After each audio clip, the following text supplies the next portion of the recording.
Gelik gözlem kırıyor. Hasan gibi vermiyoruz.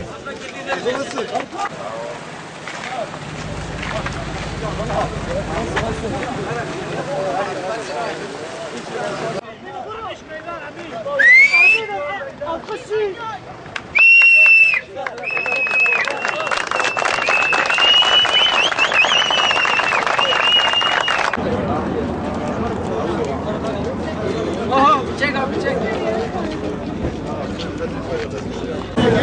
Memur arkadaşlar bu arabaları engellemek için göndermemeleri için görevlidirler.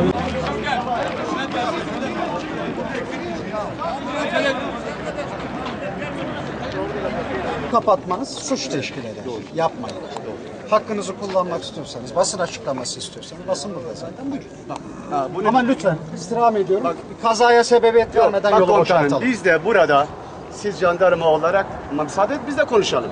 Buyurun. Basın orada.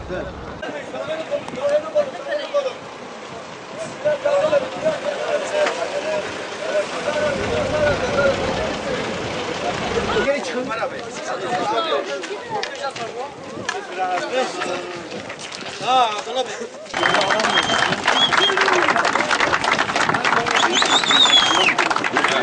Satılık değildir. Hasankeyf satılık değildir.